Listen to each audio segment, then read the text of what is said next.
우리 함께 계속 이어서 사무엘상 17장 4절에서 11절까지 말씀을 같이 함께 봉독하도록 하겠습니다. 17장 4절에서 11절의 말씀을 같이 함께 읽도록 하겠습니다. 찾으셨으면 4절부터 함께 읽습니다. 시작. 블레셋 사람들의 진영에서 싸움을 도두는 자가 왔는데 그의 이름은 골리앗이요 가드 사람이라.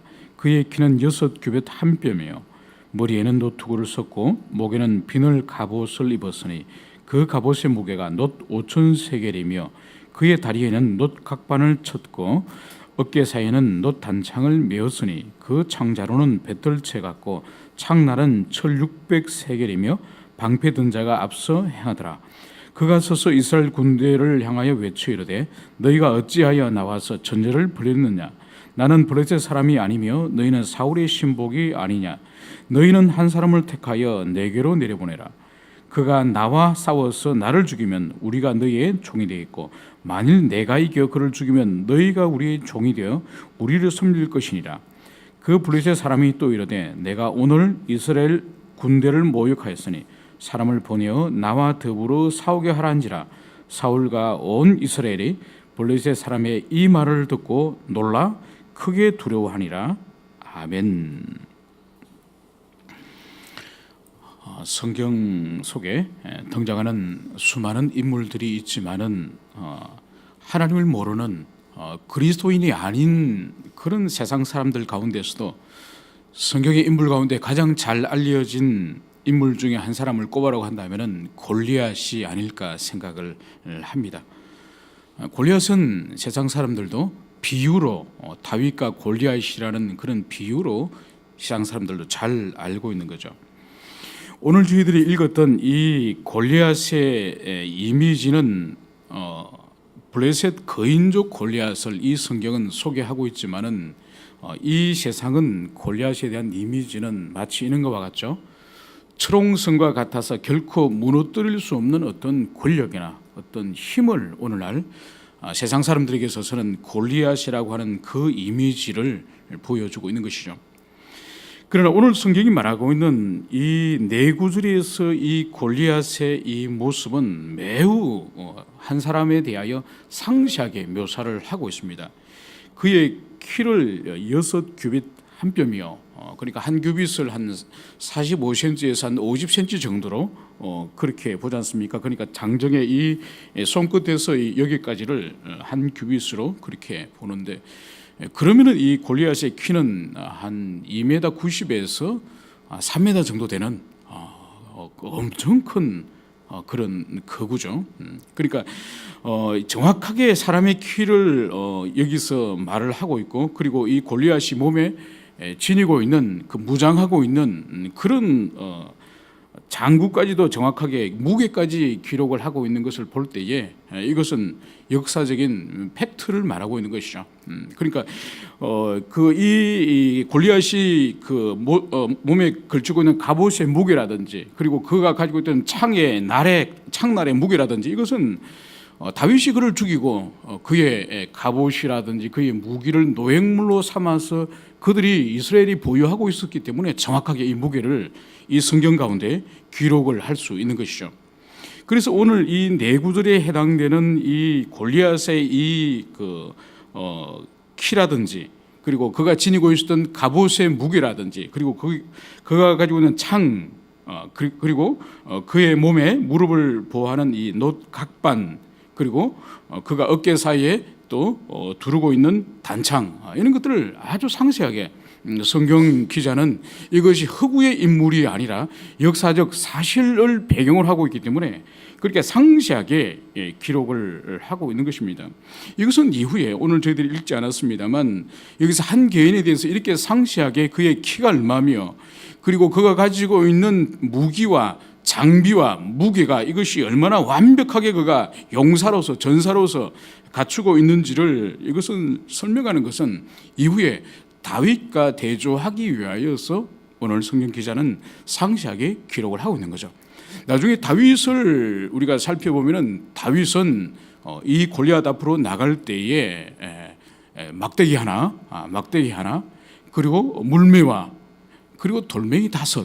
그거 외에는 사울이 입혀주는 사울의 갑옷도 사울의 투구도 모든 것들이 자기 몸에 맞지 않기 때문에 양을 치던 그대로 평소 생활하던 그대로 막대기와 그리고 물매와 그리고 돌멩이 5 이거밖에 그는 소유하고 있지 않은 것과 오늘 이 골리앗은 얼마나 완벽한 전사로서의 그 신체의 그 장대함과 그리고 거기에 맞는 무기와 장구를 그가 갖추고 있는지를 대조하기 위해서 성경 기자는 이 4구절에 해당되는 한 사람 골리앗에 대하여서 아주 상세하게 묘사를 하고 있는 것입니다. 오늘 성경 4절에서는 이 골리앗을 향해서 싸움을 도두는 자라고 표현을 하고 있습니다. 이 싸움을 도두는 자, 이것은 그 문자적으로 히브리어에서는 이게 싸움을 도두는 자가 아닙니다. 문자적인 의미는 두 군대 사이에 서 있는 사람, 그러니까 이 군대와 이 군대 사이에 중간에 서 있는 사람, 이런 그 문자적인 의미인데 이것은 그 군대에서 가장 강력한 사람, 가장 용맹한 사람, 이런 의미로 해석이 된 거죠. 그래서 실제로 NIV 영어 성경 같은 경우에는 이런 그 우리 성경에서는 싸움을 도두는 자라고 이렇게 기록되어 있지만은 영어 성경에서는 그냥 챔피언으로 그렇게 기록을 하고 있습니다. 그러니까 가장 싸움을 잘하는 그 1등 가는 그런 의미를 가지고 있는 거죠. 이것은 그 이 블레셋 사람들이 가지고 있는 그런 전쟁 문화에 대한 이해를 할 필요가 있는 거죠. 그래서 애굽이라든지 이 그리스의 이 전쟁 문화에서는 그러니까 모든 군대들이 함께 마지막에는 싸우기도 하지만은 자기 군대의 자기 민족의 가장 강력한 전사를 한 사람 앞세웁니다. 그래서 그 전사와 전사가 싸워가지고 대표 선수끼리 싸워가지고 승부를 내는 거죠. 그래서 오늘 골리앗이 말하는 것이 너희들이 나를 죽이면 우리 민족이 너희의 종이 되고 우리가 너희의 대표 선수를 죽이면은 히브리 너희들이 우리의 종이 되어야 될 것이다. 이것이 바로 이 대표들끼리 싸우는 싸움 도두는 자들끼리 싸우는 그런 전쟁의 의미를 여기서 보여주고 있는 거죠.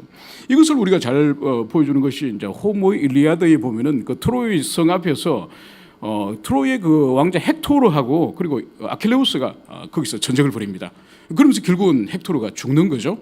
그러면서 그 물밀듯이 그리스 군사들이 그 트로이 성을 점령하는 그런 모습을 볼 수 있습니다. 그래서 이 싸움을 도두는 자는 바로 한 명의 대표 챔피언끼리 싸움을 하여서 그 결과에 의해서 공동체 전체가 승복하여서 종이 되든지 주인이 되든지 그것을 하자는 이 골리앗의 죄인 것입니다. 이것은 골리앗이 매우 자신감과 그리고 그 내면 속에 그 교만함과 그리고 이스라엘 백성들을 멸시하는 그 내면의 그 악한 마음의 충만함을 이 골리앗의 이 말을 통하여 우리가 알 수가 있는 것입니다. 그런데 오늘 이 골리앗이 이렇게 하나님의 백성과 여호와를 모욕하고 그리고 사람을 보내어 나와 싸우게 하라 이렇게 종용을 하고 있지만은 오늘 이스라엘 백성들의 반응은 11절에서 어떻게 반응을 하고 있습니까? 바로 사울과 온 이스라엘이 블레셋 사람의 이 말을 듣고 놀라 크게 두려워하니라. 바로 이 골리앗의 이 조롱과 모욕 앞에서 오늘 성경은 사울과 온 이스라엘이 블레셋 사람의 이 말을 듣고 놀라 크게 두려워하니라. 그러니까 사울과 이 백성이 이 골리앗의 말을 듣고 분노하여서 진격하였다는 것이 아니라 놀라고 크게 두려워하였다. 성경은 이 말씀을 하고 있습니다. 이것은 원래 사울의 모습이 사실 아니에요. 사울이 처음 하나님께 기름 부음을 받고 그것이 사무엘상 11장에 나와 있는 거죠. 11장에 처음 기름 부음을 받고 바로 그때 어떤 일이 있는 거니까 요단강 동편에 그러니까 이스라엘 백성들이 요단강 동편에도 그들이 거주하고 있지 않습니까? 거기 있는 두 지파 반 그 요단강 동편에 있는 그 사람들 길앗 야베스 사람이라고 그 지역의 이름을 불러서 그 민족의 이름을 같은 동족의 이름을 그렇게 부릅니다. 그 길앗 야베스 사람들에게 암몬 족속의 그 나스라고 하는 악한 왕이 친교를 맺으려고 하는데 조건이 있는 거죠. 너희들의 한쪽 눈을 뽑아야 될 것이다. 그러니까 하나님의 백성들에게 눈을 하나를 뽑으면은 너희들과 친교를 맺어주겠다. 이 조건을 거는 거죠. 이건 뭔가요? 사람의 눈을 한쪽을 그 길앗 야베 사람들이 다 눈을 한쪽을 뽑아보면 어떻게 되죠? 그렇게 되면은 장인이 될 뿐만 아니라 전쟁의 능력이 없는 거죠. 왜냐하면 활을 쏠 때도 한쪽 눈을 감고 활을 쏘지 않습니까? 그리고 전쟁을 할 때도 방패를 가지고 얼굴을 발을 가립니다. 한쪽 눈을 가리고 그리고 전쟁을 칼이나 창을 가지고 싸워야 되는데 한쪽 눈을 뽑아버리면은 사실 전쟁에 있어서는 맹인이나 다름이 없는 거죠. 이것은 뭘로 표현하니까 한쪽 눈을 뽑아라는 것은 아예 친구나 약조가 아니라 너희들은 우리의 영원한 종이 되어라. 이런 의미를 말하는 거죠. 그러니까 이런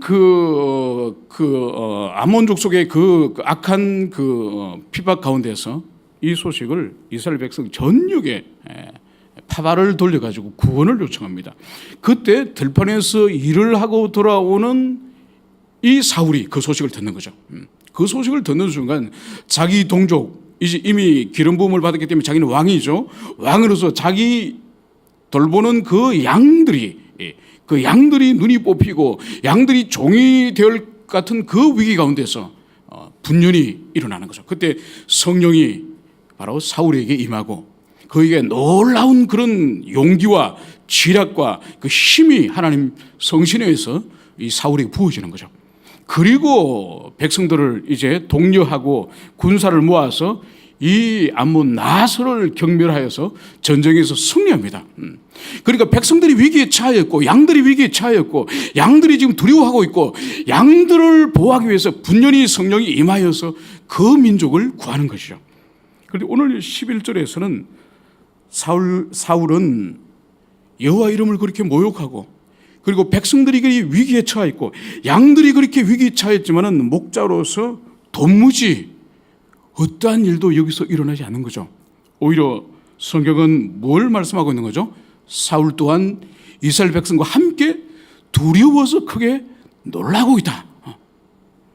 그러니까 백성들이 두려워 떨고 있을 때에 그들에게 용기를 주고 그들을 독려하고 그들과 함께 일어나서 이 민족의 위기 이것을 돌파해야 될 텐데 오히려 사울은 같이 두려워 떨고 있다는 거예요. 여러분 이것은 바로 하나님의 은혜가 떠나면은 아무리 하나님의 선민을 할지라도 하나님의 은혜가 떠나면은 심지어 기름 부음 받은 왕이라 할지라도 두려워 떨 수밖에 없는 과거에 아무리 큰 하나님의 은혜를 경험하였고 크게 섬을 받았다 할지라도 하나님의 기름 부음이 멈춰버리고 하나님의 은혜가 떠나고 하나님의 성신이 거두어져 버리면은 백성과 똑같은 자리에서 두려워 떠는 그런 존재가 될 수밖에 없는 그 모습을 보여주는 거죠. 이것은 오늘날 우리 교회 시대 우리에게도 마찬가지입니다. 우리를 주님께서 구속하셔서 교회로 세우셨고 교회로 모이게 하셨고 그래서 이 세상 가운데 복음을 전파하고 그리고 하나님의 살아계심을 드러내며 세상이 아무리 교회와 하나님을 조롱할지라도 하나님의 살아계심을 우리의 거룩한 삶을 통하여서 그것을 전 존재적으로 주님의 성품을 드러내는 그런 교회가 되기를 그런 그리스도인이 되기를 우리를 세우셨는데 하나님의 은혜가 거두어져 버리고 주님이 공동체를 떠나버리고 주님이 이 조국 교회를 떠나버릴 때는 세상의 교회를 조롱하고 세상이 하나님 계시지 않는다고 인본주의적인 삶을 온 세상에 도배를 하더라도 우리는 거기에 대해서 진리를 변증하거나 주님의 살아계심을 삶으로 드러내는 것이 아니라 오늘 사울의 모습처럼 이스라엘의 모습처럼 두려워서 놀라 떨고 있는 영적으로 무기력한 그런 존재가 될 수밖에 없음을 오늘 이 본문은 말씀을 하고 있습니다. 그러므로 우리에게 필요한 것이 뭡니까? 이 사울과 이스라엘에게 필요한 것이 뭡니까? 바로 주님과의 바른 관계 속에서 다시 주님의 은혜를 회복하고 다시 하나님의 사람으로서 변화되어질 때 바로 이 위기를 돌파할 수 있는 것처럼 오늘날 우리 자신과 이 시대의 교회의 본질이 바로 뭔가요? 바로 주님과의 관계의 회복이 아니고는 그분의 다시 은혜 부어주심이 아니고는 그분이 함께 하심이 아니고는 결코 세상을 향하여 교회의 본질을 드러낼 수 없는 그래서 두려워 떨고만 있는 그런 무기력한 존재가 됨을 이 본문은 말씀을 하고 있는 것이죠. 그래서 오늘 한 날도 우리 자신을 돌아보며 이 시대의 교회를 돌아보며 우리 공동체를 돌아보며 주님, 우리가 어떻게 다시 회복되어야 되겠습니까? 우리가 어떻게 새롭게 되어야 되겠습니까? 그래서 하나님의 손이 우리 자신과 우리 가정과 우리 공동체 위에 여전히 역사하는 그런 공동체가 되기를 우리가 어떻게 주님 앞에 해야 되겠습니까? 질문하는 한 날이 되기를 간절히 축원합니다. 함께 기도합시다. 하나님, 주님의 은택을 잃어버린 사울과 이스라엘의 이 초라한 모습을 오늘 성경을 통하여 살펴보았습니다. 한때는 길앗 야베스 백성의 위기를 듣고 성령의 그 임하심과 함께 분연히 떨치고 일어나서 그 양들의 위기를 구원하기 위해서 백성과 함께 나서 싸워서 그 민족을 구원하였던 이 사울이었지만 또 이스라엘 백성이었지만은 골리앗의 이 조롱과 모욕 앞에서도 아무런 저항하지 못하고 40일 동안이나 이 골리앗의 모욕을 듣고 있을 수밖에 없는 이 무기력한 이스라엘의 모습을 저희들이 살펴보았습니다. 이것이 바로 오늘 우리 교회의 이 시대 우리 교회의 모습이 아닌지 모르겠습니다. 하나님, 우리 자신을 먼저 살피고 공동체를 살피고 이 시대를 살펴서 하나님의 은혜가 거두어져 가고 주님의 손길이 떠나가고 있는 이 시대의 교회를 향하여 또 우리 자신을 향해서 깊이 돌아보며 다시 주님이 함께해 주시기를 간절히 사모하며 우리의 낮아지고 겸비함으로 주님의 자비와 은혜를 구하는 한 날이 되게 하여 주시옵소서. 감사를 드리며 거룩하신 예수님 이름으로 기도합니다. 아멘.